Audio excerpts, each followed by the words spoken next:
Hey guys, it's Alice again. Welcome to another video. So as you can see, I'm with Becca today. Yay! We're back, reunited. So happy. I'm so happy. So I am vlogging this weekend. Well, it's not even a weekend, is it? What am I talking about? I don't know. 4 days? 4 days. I'm here for a while. The vlog will be up on Monday, so make sure you watch it. Becca is also vlogging. Yes. Which is good because I love watching Becca's videos. So go and follow and subscribe and everything to Becca. But we thought, as you can tell from the title, to do a university Q&A because we are graduands. Graduands, yeah. So we're not technically graduated yet. We're in the in-between. Which we've labelled like the crimbo limbo. Do you know when you're in between Christmas and New Year and you don't really know what to do yourself? It's like the university version, but it's not just a week. We've asked for some questions on Instagram and Twitter, so if you don't follow me, make sure you do.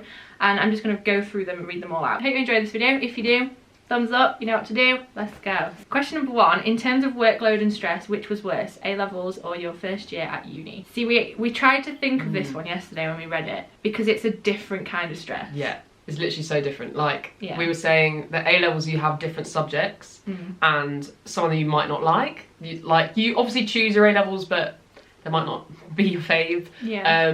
But then university you have different modules, so in that respect it's kind of similar but same sort of topic. Yeah, it's hard to like compare them because they are so different, and obviously at sixth form you have a teacher chasing you for your work. Yeah. But at uni, you're just kind of left to it, so you've got to be quite like self-motivated. Independent, yeah. Yeah, so it's very different. Okay, what are your tips on making a dull and lifeless uni bedroom seem more homely and cosy? Photos. So we're in Becca's uni room. Lots of cute photos. Fairy lights. Fairy lights, obviously. I have a wall like tapestry hanging thing. Yeah, because loads of people have them. They're really cool. Yeah, especially if you've got a massive wall that you don't know what to do with. They just fill up the space and bring some colour to a bedroom. Yeah, blankets and throws. Yes. Loads of cushions. I'm literally looking around my room like, what is there? Just like reminders from home as well. So like obviously the photos and like maybe your favourite like little teddy bear or something you've had, or just like little things that just you can look at and be like, oh, that's from then. Like. Yeah, I really like candles. I have quite a few candles. I've had to like put some away because I've got too many. But you have to check your fire and safety hazard because some universities don't let you have them. So what are the most important things to ask on open days? I'm going to a few soon, but I don't know where to start. I didn't actually go to open days. I went to open days and I have worked open days. So in theory I should know this. Yeah. What question to ask? I would ask normally there should be students there that have done the subject that you're looking at, so ask them, maybe if the lecturer's not around, ask for their like honest opinion, because although half the time they are paid to be there, they will give you know their honest opinion on things. I know I'm quite brutally honest if people ask me a question at my uni, so yeah, ask them how the subject is assessed. That's one of my questions that I ask everyone, because I don't like exams, so it's kind of important for me for my degree to be fairly coursework based. Ask about contact hours, how many hours and what seminars and lectures and workshops and labs and stuff that you have. Other extracurricular things like societies and clubs that you can join. Yeah, definitely. Job potential, how to make the most out of that particular university, any halls that they recommend. Yeah, accommodation, big one. You can usually see the accommodations as well, like a few of them should be open so you can get a feel for what they're like. Which is always helpful. Oh god, this is the question you get asked a lot in third year. Oh god. What are your goals for the next few years to come? Uni limbo, help! Do you have an answer? I kind of do. So, I mean, it's a bit of a blurry, it's not like a list of I am going to do this, this and this, because no matter how much you plan, it's not going to happen like that. And I kind of learned just not to stress too much, because things just kind of work out how they're meant to. So I have obviously moved back home now. I'm going to live back with my parents, and I'm going to like make the spare room into an office and then just work there for a bit and save up. So hopefully buy a house or buy a place of some sort, because I really don't want to rent anymore. So like, that's my very vague way of like, I'm going to go home, save some money, and then leave home in a few years. But I don't know how, or like the plan for that. Yeah. But just something will work out, so there's no point in stressing over it. No, there isn't. I basically have no idea what the next 3 months are gonna bring, which is quite a daunting thing. Like we're both very workaholic people. I plan my life every day. I live by my diary and my planner and stuff. So the fact that I don't know what I'm doing is very intimidating. But in theory, either I'll move back home and maybe commute to London, or I'll stay in Brighton and find an adult job and have to pay adult things. Watch this space. Yeah.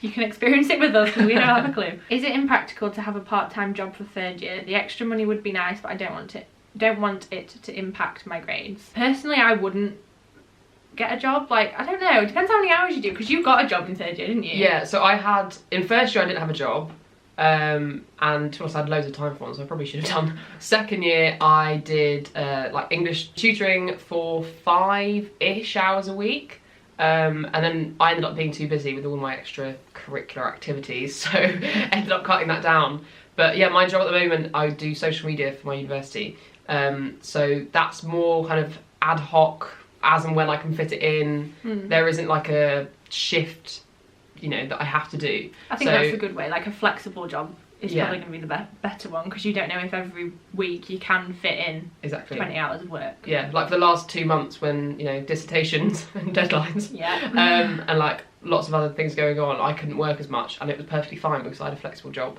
So I don't think I would have been able to commit to like a shift basis. That would have stressed me out too much. But in uni cities and stuff, employers kind of know that. Yeah. So there'll be a lot of employers that are okay with, like, maybe you work as a waitress, they're okay that you will go home for like chunks of a time when it's Easter holidays. Like, they're not going to expect you to be in because it's like 0 hour, but you can pick up as and when you need it, which I think is helpful. And the unis usually have like a job department, like a careers department, so look for that, because ours is really good at my uni. Same. I don't know what to do when I finish uni, which is scary. Is it bad to not know and move home? Do you have any advice? So we've kind of answered this as well. Ideally, I always said I really don't want to move back home and like fall back into the old life I had 3 years ago, but that is the most practical option right now. And although it's not ideal, I'd love to come out of uni and like be able to afford my own like fancy little place and like decorate all that head to toe. Let's be real, it's not going to happen. I'm broke, so I have no money. So, and people like expect that anyway. People kind of know, like, if you've got a reasonable enough family and friends, they will get that you're going to come home for a little bit and you're going to like have to find your feet. And I think it's you putting pressure on yourself more than anyone else, because people just, when you come out of uni, you just need some time to have a rest, which is what we're trying to do. And it's really hard to like actually be like, I know, I'm going to relax now. No, so don't give yourself a hard time if you are going to go home. It's perfectly fine. Loads of people do it. It's perfectly normal. Don't beat yourself up about it. Have you ever been in a stressful situation at uni that made you wonder whether the course or career path was really for you? I don't think I did, and I think this is because of the type of course I chose. I think there's a few of my friends who picked a course and it didn't suit them, so they swapped courses, which is fine. Like, it's not as much of a process as you probably think it could be, so don't worry if you all of a sudden think, oh my god, this is not the course for me, I need to change. There are always options. Yeah, definitely. But for me, because my course was so broad in first year and you got to kind of sample everything to do with the media industry, and then as you progressed to third year you like narrowed it down, I think that saved me from panicking and being like, this is not what I want to do, because I thought I was going to go into like TV or something, and clearly now I'm a designer. So just weigh up your options, go to loads of open days, look at loads of courses, ask loads of questions, and hopefully, fingers crossed, but if not, you can change, can't you? It's really, there are always options. Like, university should point you in the direction if you want to change. I do English language and linguistics, or did English language and linguistics, and there are definitely modules that I didn't like. I don't like grammar. And that's like half the modules that I ended up doing. Our department was so small, it was like, here's 4 modules, pick 3. It's like, right, okay. But I just kind of had the mentality of ploughing through. I just saw what I had to do, did it, and it ended up being fine. If you really aren't enjoying it, then there are always people to talk to about changing it. How do you trust people to not go in your room when you're not there, even if they're friends or not? So we've both had different experiences with this.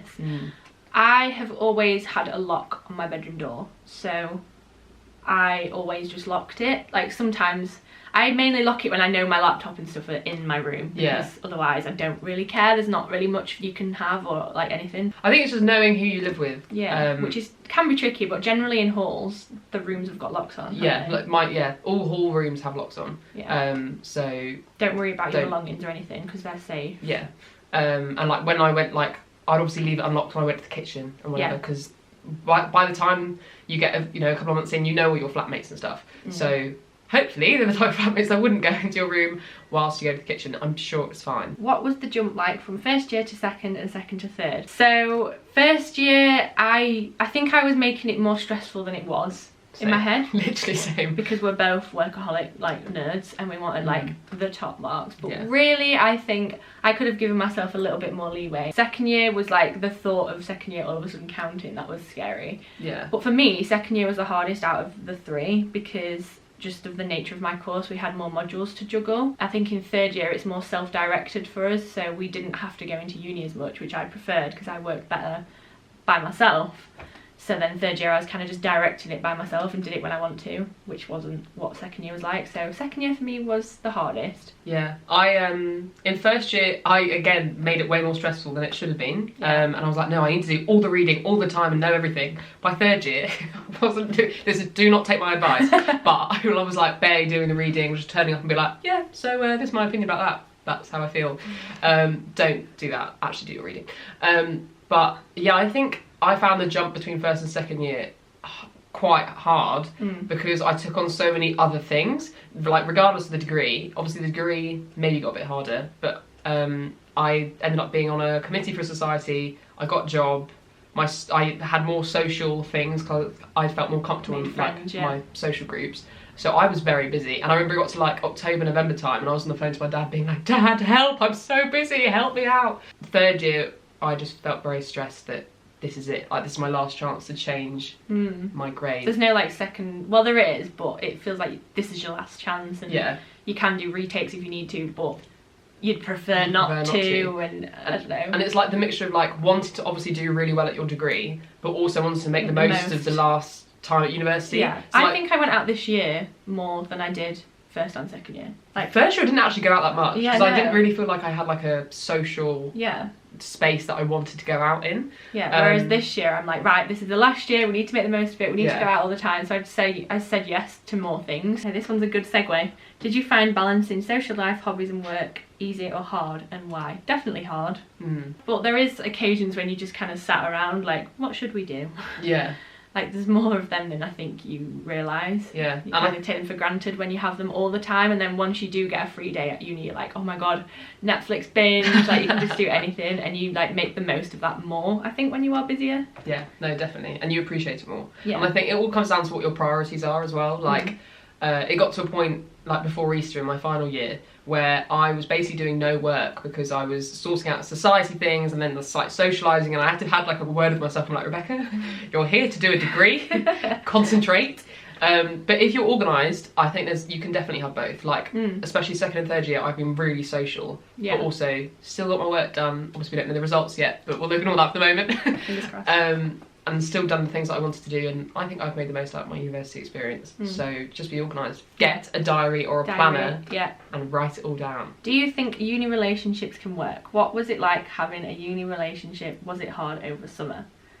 I'm the only one with the experience with this, aren't I? You should probably take this one. So, do you think they can work? Yes, definitely. I mean, obviously my relationship ended, which was, I think that would have happened whether or not we were at uni. I think that was just a personality thing. I don't know, I thought I didn't have time for a boyfriend. Like before I got a boyfriend, I was like, how am I possibly going to fit having a boyfriend in? But like Becca said, if you care about it enough, you'll make time for it. And like, you'll find a way. As long as you organise yourself and keep on track of all your work and stuff, you will find a way to like do the things you enjoy. And was it hard over summer? Yes, but like if you both care about each other enough, you'll make it work, even if it's going to have to be long distance. So you just kind of have to take it for your situation. But yeah, some people think you shouldn't get into a relationship at uni. I don't think you should completely be like, no, stay away, no relationships for me. Like if something happens, just let it happen. What was it like living in halls, truthfully? Did you find it difficult? It was a challenge purely because obviously like you've gone from living at home to living in a building with a load of fellow 18-year-olds that nobody knows what they're doing. You're thrown in with people that you've never obviously come across in life before, people that you wouldn't choose to necessarily hang out with at school.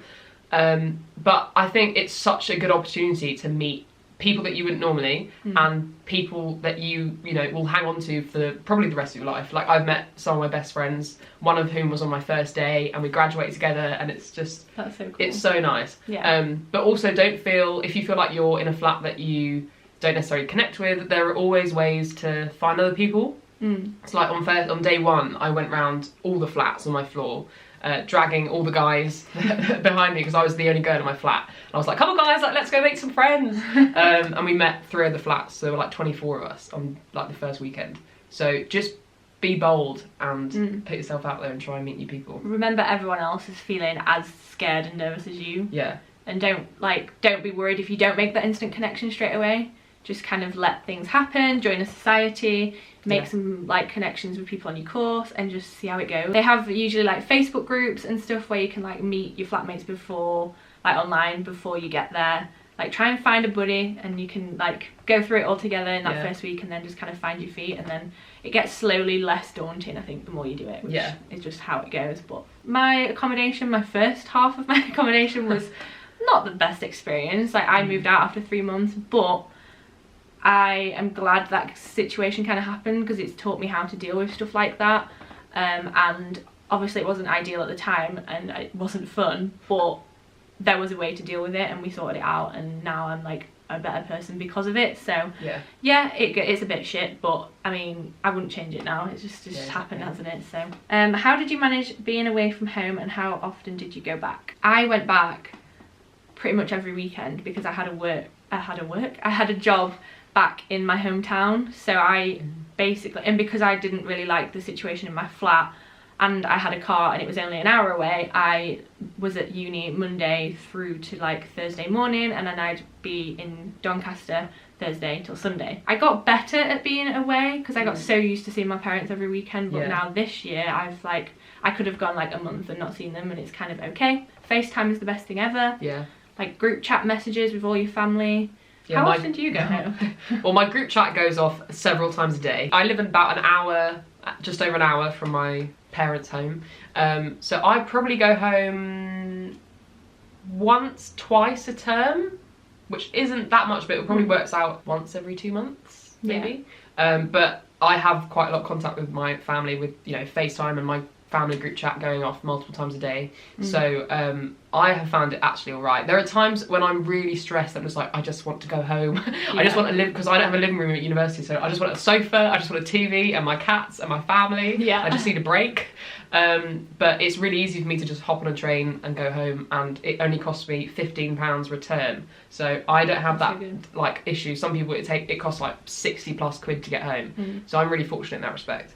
But I haven't found it that bad, but I think that comes with just communication and just calling your parents. Call them, I call them on the walks. If I'm walking somewhere, I will call my parents. My dad's like, are you walking somewhere? And I'm like, no, how did you know? I'm always like, oh, I'm just walking to uni. My mum's always saying, oh, well, I'm glad I come in useful sometimes. I'm like, thanks, mum. That's what my parents But that's a nice thing to catch up, and, you know, it's like 20-minute walk to uni, whatever. Do you think all of your friends will remain after uni? Not the acquaintances. Do you know, like, there's a few, like, there was a group of, like, 25 of us in first year that we were all really close and we thought it was going to be great, and I see them and I'll say hi and I'll have a chat, but I don't think that would be like a solid bonded, like I would remember and go out my way to message them. There is the group of, obviously you guys know, Matty, Lena and Jade and Tamsin. They're all like that group of people who you realise are like, wait, these are my people. Like, it takes a few months or maybe a few years, but you find a group of people, and I'd say definitely, even if we're not in touch like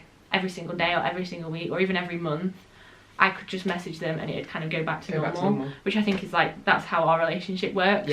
We obviously live miles and miles and miles away from each other, but when we meet up again, it's kind of just how it was. Because I think the friendships that you get at uni are a lot more stronger than the ones you get at school. Yeah, because like, although at school obviously you see people every day, at uni you see them every day, but also you're living with them and you're socialising with them, working with them.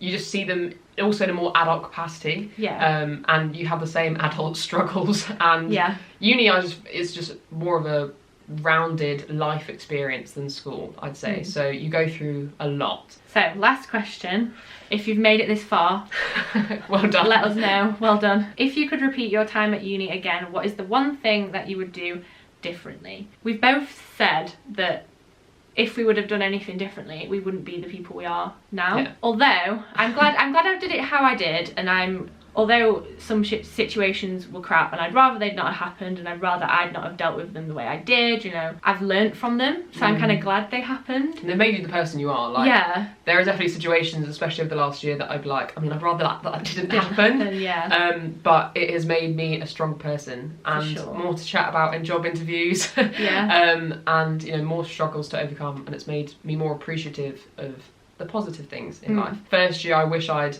pushed myself more. That's literally what I was going to say. In terms of like socially. Yeah. But then I didn't really find my people until like definitely January of first year.